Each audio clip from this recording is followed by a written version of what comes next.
Hello, welcome into Mother Speaks here on UK Health Radio.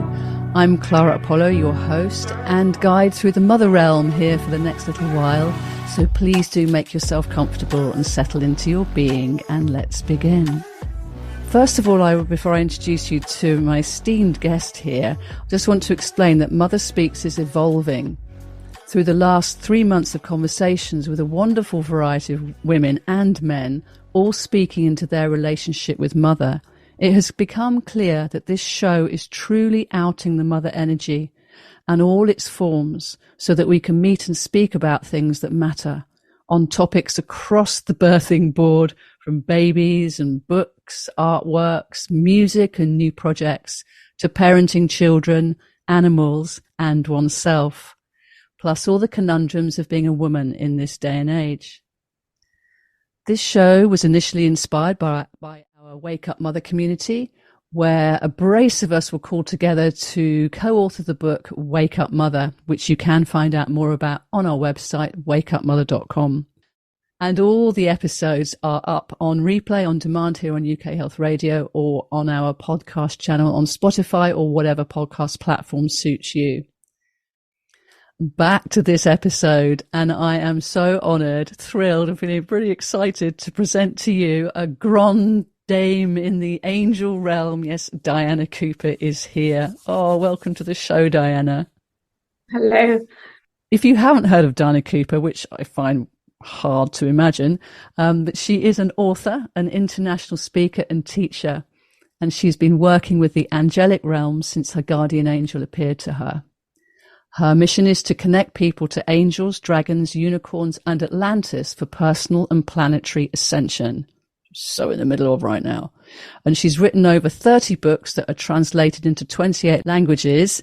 And indeed, I think has a new book coming out soon, which we're going to speak to her about. But she's also produced many oracle decks, card decks, which are so useful for us for so many reasons. Now, she's helped many of us, well, she's helped me actually unravel old patterns of being, you know, with this deep consideration and compassion that the angelic realm offers us, and then enables through that space to step more and more into the light and the truth of who we really are at this time. So, Diana, where do we begin with the mother energy and the angel energy? Do you think that angels are an aspect of the mother energy, or some of them at least? I think some of them are, obviously. Angels like the great universal angel Mary, who overlit Mother Mary. Now, she works across many universes, bringing in the divine feminine, bringing in all the caring and the nurturing and the compassionate energies to help us all move into that eventual balance, which is what we need. I think it's very difficult to talk about the mother energy without the balancing masculine energy, because the two are incomplete unless you talk about them together. And so always it's been in ancient cultures that the female energy, you had to have that embodied before you could take in the masculine energy, because the female energy was in you. It is part of our foundation. Yes. Because the female has babies and nurtures the babies. It's the creator, creates the home. And metaphysically, that is the female energy. It conceives new ideas and carries them until they're ready to come into fruition.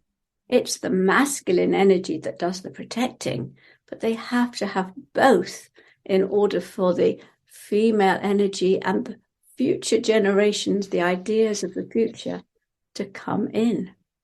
So it's the wisdom, the creativity, and the nurturing energy that are so important. And at the same time, you have to have the strength, the protector. He goes out and he finds food for the family. He is a nurturer on a different level. So metaphysically, the masculine expands horizons, takes the ideas and carries them through, seeks the knowledge and is logical. And the feminine takes them in and nurtures them. So one without the other is very difficult. I often talk about your own parenting. Obviously, we chose our parents at a soul level. So hard for people to get it, that it isn't the personality that chooses the parents. It's the soul that chooses them. Sometimes as an offering to the parent, but usually for our own learning, our own understandings. And people say, but why on earth did I choose my father? I know. He's all in the head. He never had any emotions. He never cared. And the answer is you chose that so that you could develop your own caring, nurturing, inner energies of emotionally looking after yourself, because he was showing you an example of how you didn't want to be. Oh, that is so true. I remember when I had my boy, and I was determined to not bring him up like I'd been brought up. But I still really value what my parents did give me, don't get me wrong, but it's like it's bringing it up to date. When you tune into your mother energy, how do I want to nurture this little being in the truth of my heart to the best of my ability? And who knows, maybe it wasn't completely right for him, although I have asked him and he's been pretty cool about it recently, but we did go through some tricky times. But you're so right about this, this learning bit. We choose the parents that our soul chooses for us to evolve, and we just have to get on with it, don't we? Well, I wouldn't say that. I would say it's much more. We have to look at what it's about and take a higher perspective on it. There's no point in just saying, I've got to get on with it, because we may not have the tools. But everybody can start understanding. And I think the very beginning really is understanding and accepting that your parents are the product of their upbringing, their past lives. They are a complex being that came in and did their absolute best. It may not have been right. It may not have been good enough. But at that time, they had to do their best. I mean, they may have been absent. Mother might have died. Father might have gone. They might have divorced. But that's a lesson too, because that's a lesson in being there for yourself. If a parent isn't there for you, you have to learn that. And so nobody says it's easy. No. But every single type of parent we chose, it's about being there and understanding. If you had a father that was bullying and aggressive, your lesson is to be powerful with compassion and enable other people to be themselves, because bullying comes from extreme fear, and I have the power over something less able to defend themselves. And so if that was your parenting, then you have to look at yourself, understand the fear of that father or mother's inner child, and start sending them love. And at that point, you can balance yourself. Yes, this is such an emotive topic for me because of something that I did some healing with my mother and the mother line, because I didn't want it to carry on like it was. And like you said, that higher perspective, what's really here?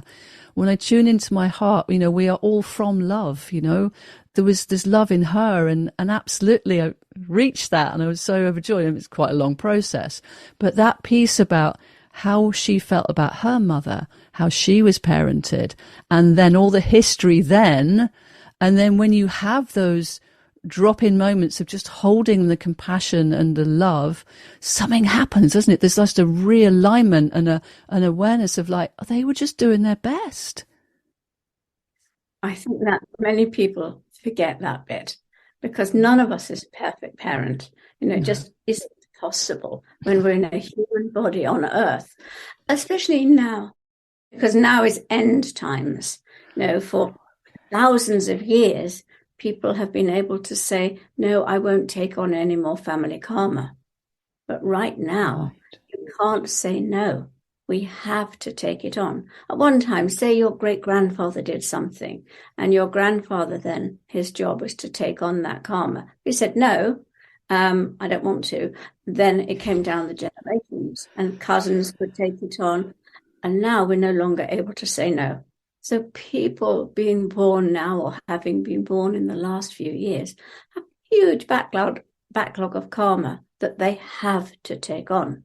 So we are being guided and helped to create our own wise parenting so that we can forgive and release the past, let it go.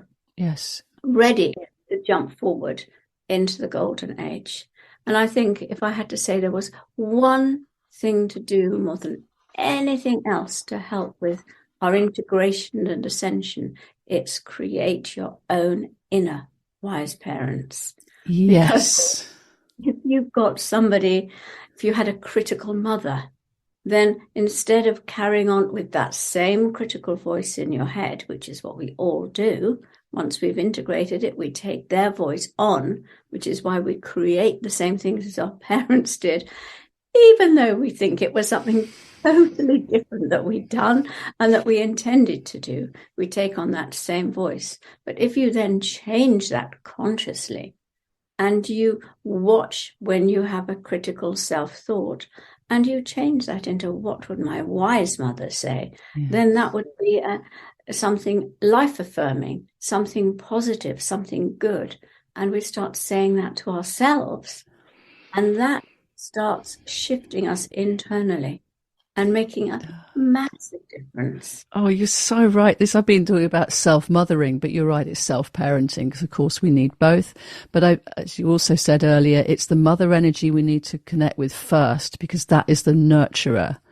And it's like, that to me feels like, well, it's really helped me to change or to shift my awareness from self-care to self-mothering. What would I do as my own best mother here?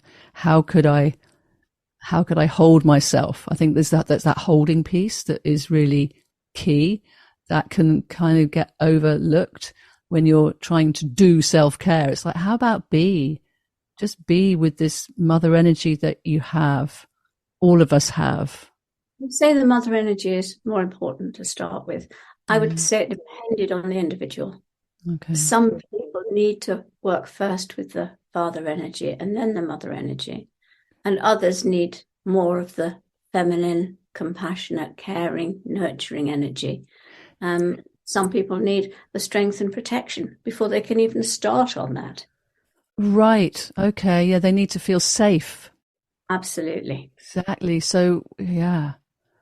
Wow. Diana Cooper is here with us on Mother Speaks here on UK Health Radio. And we need to go to a break and a track.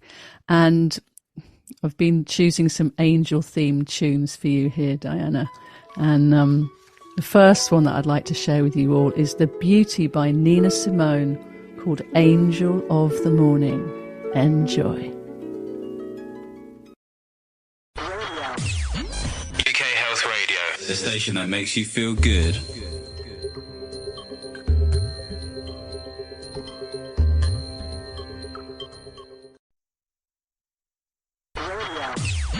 UK Health Radio, the station that makes you feel good.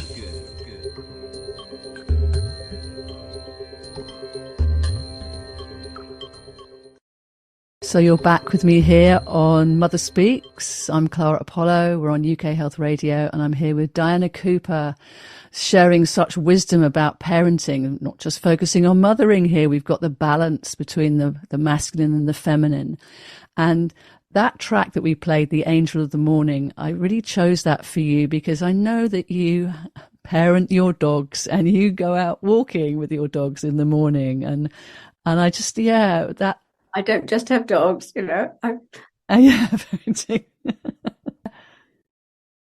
Sorry? I've got lots of grandchildren to parent. Yeah. Oh, yeah. How many grandchildren do you have now? I've got 5 grandchildren. 5. Goodness me. Goodness me. It's 4 girls and a boy. Oh, it's delightful. It was. I wanted to just sort of connect him with the morning energy, the energy of light that comes with the first sunrise, and the dawning of the golden age. Sorry, that just slipped in because you are so on it with this. So important to clear the karma, find that inner parenting, because what's happening next is really important for us to be on board with, right? Absolutely. As you know, we're at the end of a 260,000 year cosmic era, which is almost unbelievable that we've chosen to come in right now at this incredible time of change on the planet. And so we're now moving into a golden future. The entire planet is becoming fifth dimensional, and that means that we're creating perfect families for the future. So after 2032, when the new energies come in, we will really be stepping forward into the golden future, which is the title of my new book, The Golden Future, because it's so, so important. And for the first time since Atlantis, we are now able to experience true love. It's the first time that energy has been available to us on Earth. So we can start creating it in ourselves, in our families, and people will start sending out the energy to draw in their soul families. This is what's starting to happen now. And in the future, we won't have families where it's made up of all sorts of people that we've had karma with in the past or that we haven't known. We will be choosing people that are on a soul vibration with us. This makes such a difference when we're living with people and in communities where people are happy, contented, and feel at one with others. This is the energy of the divine feminine that enables this to come forward, because it's heart energy. And we're moving forward into heart-based communities. We're not going to have the loneliness and the separation that we've had in the past. We're moving into true heart-centered spaces where people consider others as well as themselves. And what I'm always pointing out to people is that if you do something for your highest good, the universe rearranges itself so that it's for the highest good of everybody else too. Beautiful. So you don't have to worry about what's going on.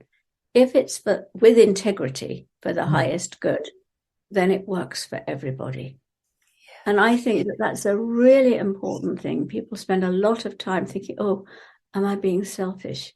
My heart really sings at the thought of going and living by the seaside or something, or taking that job. But what about the universe will arrange itself so that if your heart sings, then that's right for everybody.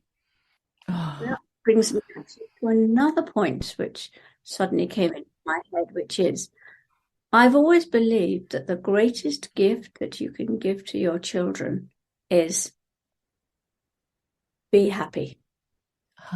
Nice. Because if you are happy, then your children do not have to worry, am I good enough to make her happy? Can I make her happy? Oh dear, mum isn't happy. Is it my fault?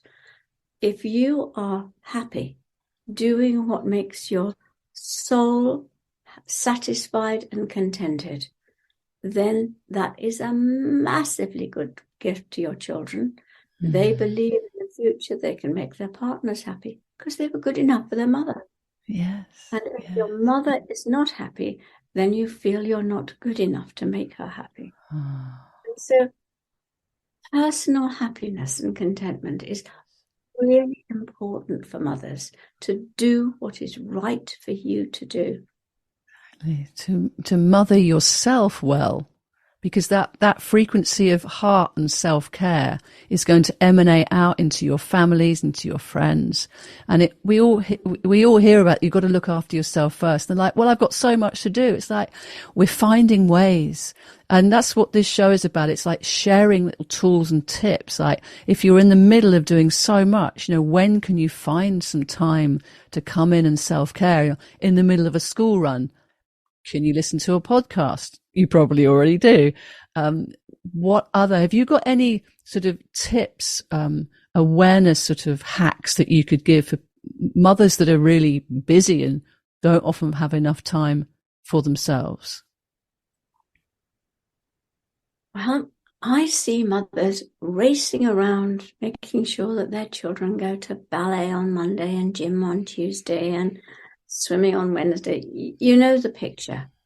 And actually, is that necessary? Would those children be much happier going out into the countryside and going for a walk in their welly boots and raincoats in nature, looking at the flowers, listening to the birds?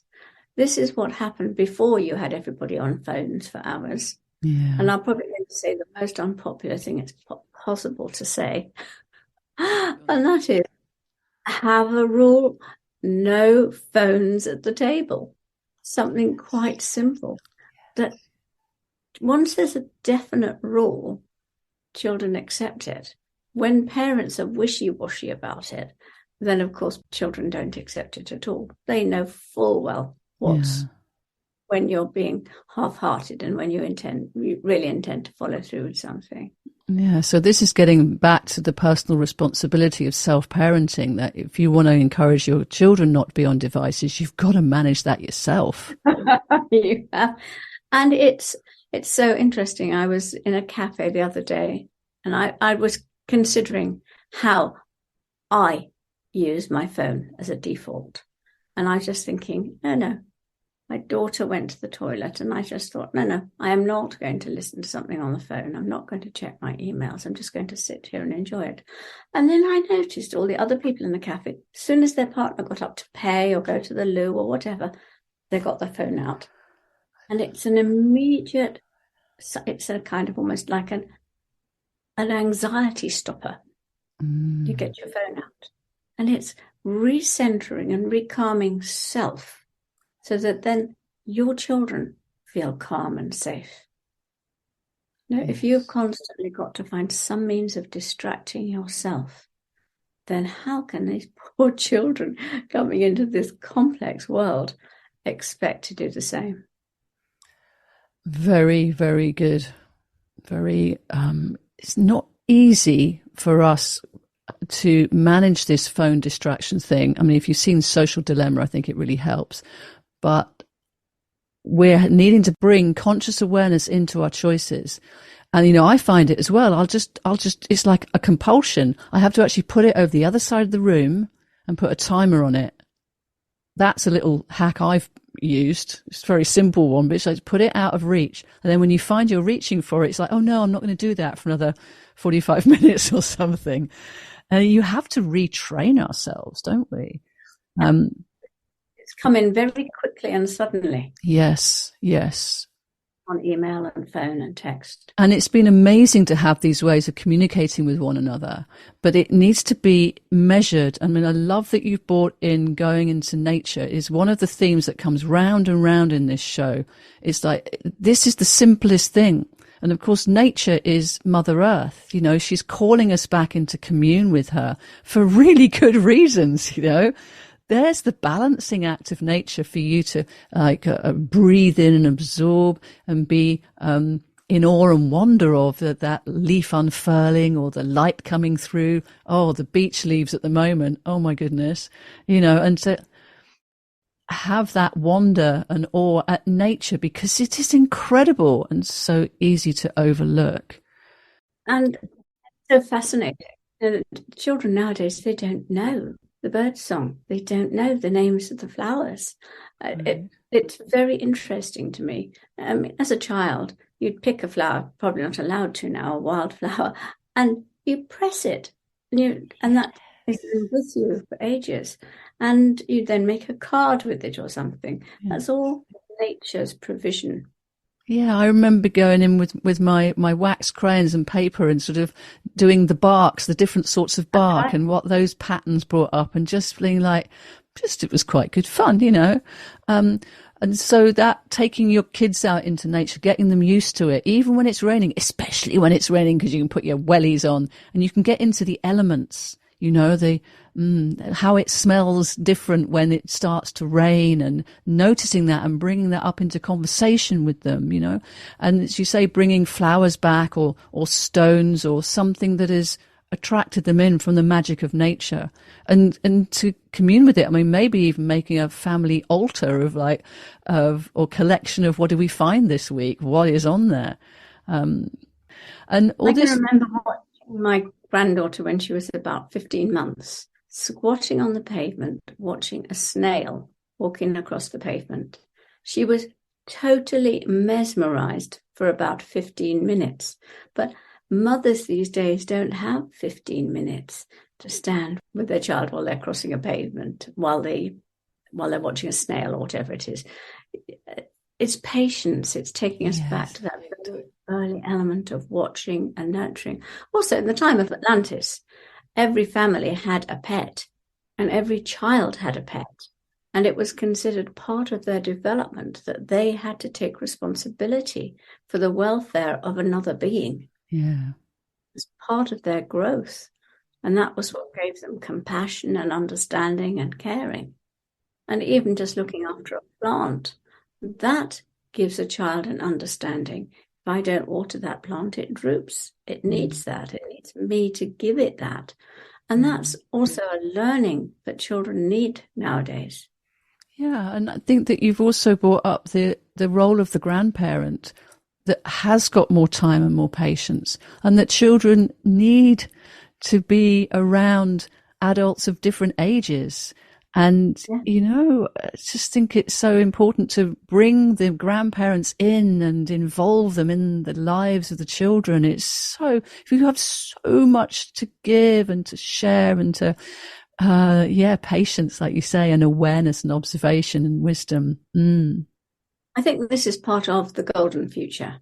Families will be rejoining each other again. In the past, it's been everyone scattering to do their own thing. But because of the soul energies involved, people are going to start moving together into communities where they are much more caring and sharing than this current generation. And so it's part of the energies, the navel chakra starting to come more and more open for more people. They're bringing in their 12 chakras. The navel chakra is there. And it's coming out so that people are more community-minded. They're understanding oneness, understanding that we are all one, that you cannot hurt somebody else because you're hurting yourself. All of this is part of the understanding that's bringing people together for a golden future. As we know, in the future, all these pyramid structure, big businesses and banks and insurance companies and things, they're all collapsing. It'll be much more living locally, eating locally, and sharing locally. And so I think that people that are all into having the best car, the biggest house, are going to find it quite difficult to make the shift. But those who are into nature and are already connected in the ways that we've been talking are going to find it much easier to move into the fifth dimensional golden future, which is a stone's throw away from us now. 9 years, I believe. Absolutely. Well, before COVID, I was thinking, how are all the things I forecast in this book going to come about? And then suddenly we had lockdown and everything started to change. We literally saw the big businesses beginning to collapse. We saw that you couldn't travel from New Zealand with apples for England. It's ridiculous. And these things will all be stopping. Petrol becomes so expensive, you cannot do it. So, yes. So CDiana Cooper is here with us on Mother Speaks, or on UK Health Radio. Oh, such wisdom sharing. My heart is like pounding with joy at all of what you're talking about. It's a recognizing a truth of being, like, keep going, keep checking in with your heart, keep being with your presence on the earth and communing with others in that like-hearted way. But let's go to another track. Let's go to this high-vibed, gorgeous, gorgeous track by Bliss called 100,000 Angels. We'll come back with Diana after that. UK Health Radio, the station that makes you feel good.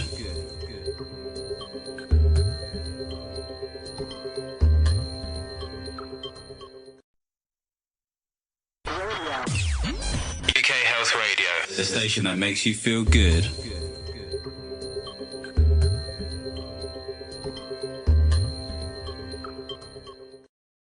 Well, hello, you're back on Mother Speaks with me, Clara Apollo. Diana Cooper is my guest, and we've already been looking at the golden age that's coming in 9 years. We've been looking at the power of the balance of the masculine and the feminine, so you can parent yourself first before you even try and parent somebody else. How it's so important to encourage your children to choose and want to be engrossed in nature as part of their healing, but also part of their development as like rounded humans. But also this thing about communities being connected through the same frequencies. When you clear the karma, when you step into, being with people who get you, have conversations where you don't need to explain yourself the whole time. It's like so tedious. And it's like, this is been a big wish of mine. So to hear you speak about that made me actually feel quite emotional, if I'm honest. And the family and the range of family that we're getting involved with, that, the honoring of every stage of our existence here on the earth, because we're not here for very long, really, in the big scheme of things. So it's honoring that within ourselves. And, of course, Diana is really well known for her work with the angels. And I'd like to just bring in something now around the angelic realm, how they are here to help us clear these past karmas, to transmute all the difficulties that we're coming up with. Yes, we maybe can feel and vision in the golden age, but we've still got some tricky stuff to navigate and to work with and to transmute. So yeah, I'd love you to speak to us about that, if you would. Okay, now when we were talking beforehand about Archangel Chamuel, the angel of the heart. And I don't know if you can see a pink orb on my wall behind me. Okay. That is an orb of Archangel Chamuel. Now, the white in the center is an angel of love. Perhaps actually take it down. White in the center is an angel of love. Then you see Archangel Chamuel's heart-shaped energy around it. And then actually on the outside, there's a little bit of darker maroony color, and that's Mother Mary, or actually the angel Mary. And so as you look at this, you have love being poured into you. So what I sometimes do is I take myself out for a walk, and I just imagine I'm walking in this orb. So I'm breathing in the energy, and then I am breathing that pink from my heart out around me, and obviously thinking harmless, loving thoughts. And it's happened to me several times, amazing things, but quite recently, one of my favorite things, I was standing on a bridge overlooking a stream in my local woods. My 2 dogs were with me, and as I stood there, I was sending this energy out around me. Nobody around. When I opened my eyes, there was a kingfisher on a twig right by me. My dogs were sitting on one side of me, and I can hardly believe it now, there was a fox sitting on the other side of me. Because it was radiating harmlessness and love. And of course, those creatures felt totally safe while I was in that energy to be near the dogs, to be near me. And of course, when I opened my eyes and I looked down and I saw the fox, the dogs went, ah! Exactly, reality kicking in. You've just put 2 bits of Yeah, you just put 2 bits of the jigsaw puzzle together for me now. It's the word harm, because I love the word harmonize. It's something that I work with the elements all the time. We're harmonizing the elements. I'm like, why does it begin with the word harm? And you just said harmlessness. It's like, when we radiate harmlessness, compassion, we come into harmony, surely. Yes, absolutely. Yeah. And I think it's another story I quite often tell, which I love. Some years ago, a friend of mine was in a beauty spot, and she was seeing all the litter that was lying around, and she was thinking very horrible thoughts about all the people dropping litter, as it's so easy to do, to be judgmental. And this voice came from nowhere and said, And what about the psychic litter you're leaving with your judgmental thoughts? And she went, oh, I love it. Ooh. told me that story, and it was like, whoa, Yes. I have to change. And for things like litter, I then started to be aware of my thoughts about it. And then I started to change it so that as soon as I saw a bit of litter, I would think, bless the person who dropped it. Bless them with a feeling of belonging and self-worth. Because if you feel belonging and you have self-worth, you don't foul your nest with litter. And so I had to change something in myself to become harmless to that person, because all the time you're sending out judgmental thoughts, that is battering them with psychic energy. Yes. You know, we have wars around the world, and the two sides are battering each other. It's not possible to make peace while somebody is fighting you with psychic arrows. And so it's change it and get into a habit of changing it. So that when you think about, we're talking about mothers, if you've got angry thoughts about your mother, dead or alive, if you send those thoughts out, it's like arrows to them. Yeah. And they can't change them because they're being battered and their defenses are up. The minute they feel that you've withdrawn the battering, then they feel safe to let down their defenses and change towards you. And really, the first way to change a relationship is to watch the thoughts you're sending and change them and look for something different in that person. Look for the divine inside them. I had a very critical mother, and I was very blessed one day, many, many years ago. I was just going to bed and I saw this light appearing in the room, and I saw her higher self, and I saw the incredible love that she had for me. Yes. It was awesome. And it was just a golden, beautiful love, and her eyes were full of love. And then the next time I saw her, of course, she went back to her pattern, but I was seeing her differently.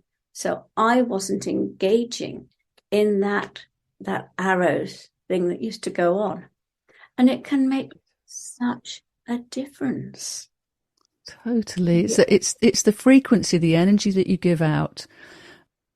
It actually, I think, as you were speaking about that, I was also feeling about what about inside, where the battles within yourself. Same thing. Where you don't give yourself a chance to just drop into compassion and just go, you know, I'm doing all right, or whatever you need to say to yourself to reassure yourself that right here and now, everything's okay.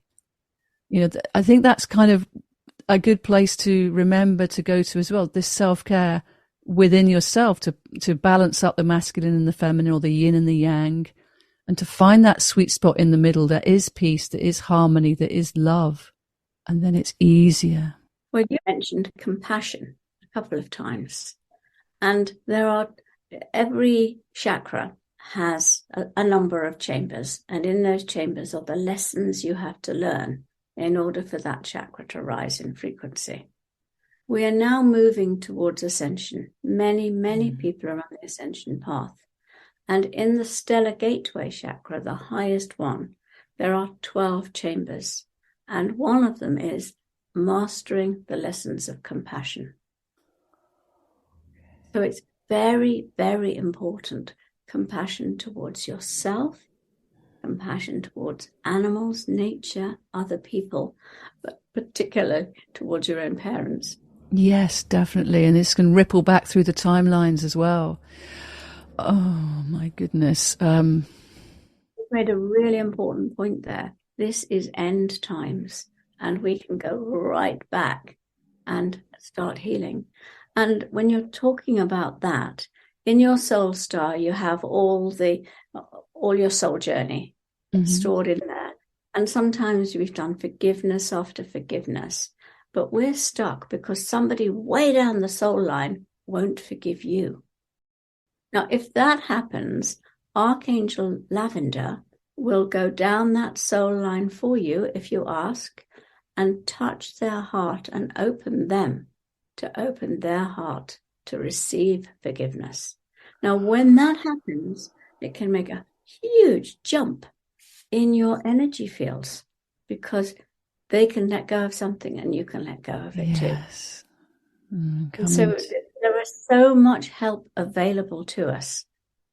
Just doing simple things like calling in the different angels to surround you each day, and absolutely knowing that energetically they are there within your auric field, connecting with you and ready to help you to make the changes you need to make.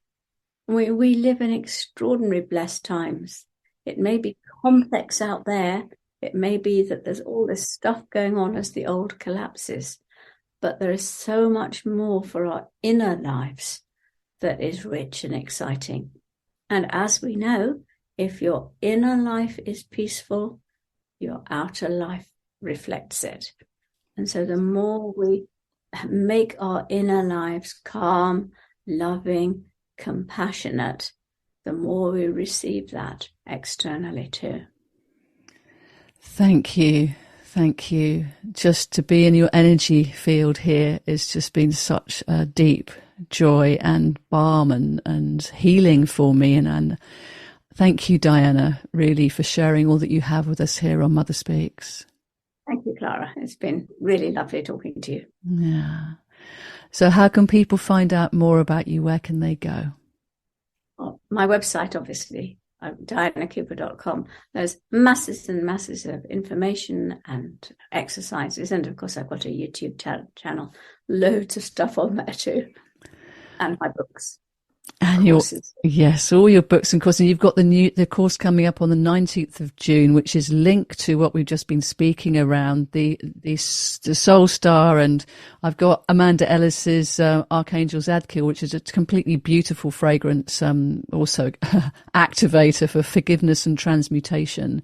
So it is, the whole violet flame thing is so helpful for us to it's just so helpful for us. So I know that you have a very thriving, or a thrumming Instagram channel as well. So if you want to catch more of Diana doing her thing, card readings, all sorts, what colour is she going to wear today?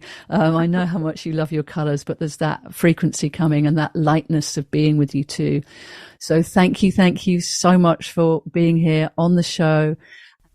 And just to say that Diana Cooper's new book, The Golden Future, What to Expect and How to Reach the Fifth Dimension, is out on Hay House on August the 22nd.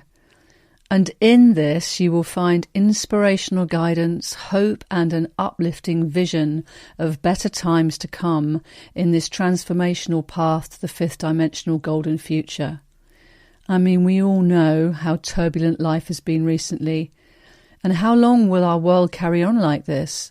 Will things ever improve? And as Diana mentioned earlier in this interview, she believes a better future is on its way. And in this uplifting spiritual guidebook, she describes how an entirely new age, the golden future, is being birthed. As Diana shares the journey to the new golden age, she explains the reason why there are 8 billion people on the planet and the cosmic happenings in 2032 that will change the world.